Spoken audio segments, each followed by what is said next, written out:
Hi, I'm Tim. Welcome to our channel, and thanks for logging on. Today we're discussing the Rolex Oyster Perpetual Cosmograph Daytona, reference 116506. You can see and you can purchase this extraordinary 2013 anniversary edition full platinum Rolex Daytona on our website. Subscribe to our YouTube channel if you enjoy these videos, and please click on the card in the upper right hand corner of the screen to see our full sales listing for this watch with additional accessories included in the sale, high resolution images for your desktop, and of course complete pricing details for this full platinum glacier blue dial brown ceramic bezel anniversary Daytona. Now, when this watch debuted in 2013, it was the first ever platinum Rolex Daytona. Now, first is a flag that flies forever. You can have most expensive, heaviest, most complicated. All of those are just milestones that get surpassed, but first can only be a one-time deal, and this watch flies that flag. So a truly special watch and a milestone piece in Rolex's history. On the wrist, it looks and wears like a Rolex Daytona, which is to say compact and comfortable, but because of the full platinum construction, because Rolex does use a solid caseback, and in this instance it's made of full PT950, the watch has the feel of a giant on the wrist. Close your eyes, you'd swear you're wearing some sort of 48mm Hublot. Not burdensome, not irritating, it doesn't grate on you. Rather, there's a psychic satisfaction of being in intimate contact with true quality executed on the highest level. Rolex's own platinum alloy poured in Rolex's own foundry. And that goes for the entire bracelet and clasp. Now, the watch is 40mm across the round of the case, not inclusive of crown guard, chronograph pushers, or crown. In terms of thickness, quite frankly, it simply isn't. The watch is 12.3mm thick. And because there's no way you're taking this off the bracelet to put it on a NATO, we're going to measure from solid end link to opposite solid end link, and we're going to find a distance across the wrist of 52.3 millimeters. 52.3 across the wrist. The watch wears well. I would say even on a wrist as small as perhaps 14 centimeters in circumference, maybe even a 13.5 centimeter oval-shaped wrist, you're going to wear this watch well. The bracelet is classic 3-link Rolex Oyster and finished accordingly, polished down the center, satin on the shoulders, the outermost flanks are polished, and paired with a impressive Rolex solid milled out platinum clasp. It nicely counterbalances the watch along with the bracelet.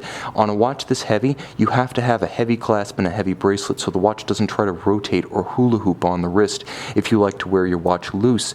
Now, of course, the EasyLink 5mm tool-free adjustment system is still present and correct.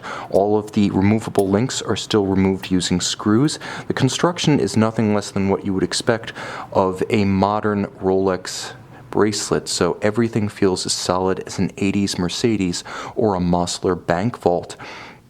Now, the combination of the platinum with the brown or chocolate-covered ceramic featuring platinum-deposited calibrations is visually sensational. The brown of the bezel, ceramic for robust scratch resistance, is matched by the chapter rings of the individual registers for gorgeous color coordination. Now, the sunburst of the dial, traditionally seen on watches such as the Platinum Rolex Date 8s and Date 8 2s, here makes its debut on the Daytona. Sensational both in its aesthetic and the way it plays against the white gold indices and the brown sub-registers. Everything about this watch clicks like a rifle bolt. It was a beautiful effort. No, it's not a tool watch. No, it's not a tribute to the utilitarian predecessors of the model.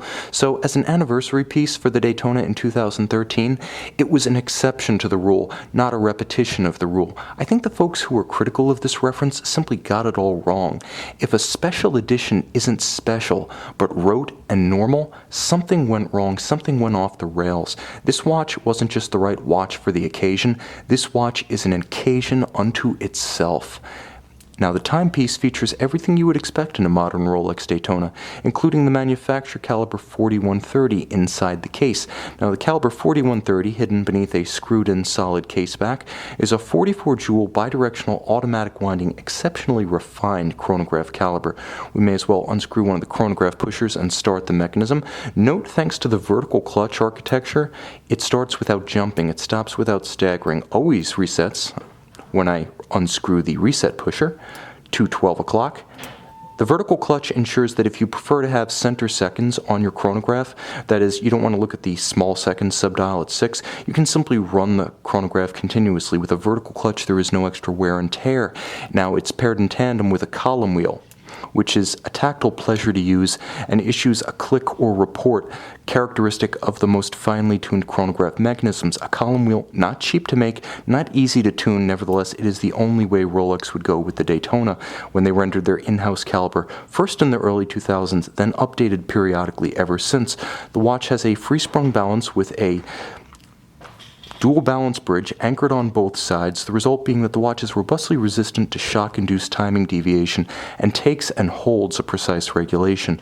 Now, there is a parachrom blue Breguet overcoil hairspring, the overcoil structure endowing the watch with resistance to gravitationally or positionally induced timing deviation, and the parachrom blue alloy issuing robust resistance to magnetically induced timing deviation, a ubiquitous threat in modern homes and offices. It is a COSC certified Swiss chronometer, so it's exceptionally accurate, certified as a chronometer, then cased up, retested to ensure that it still meets chronometer specifications.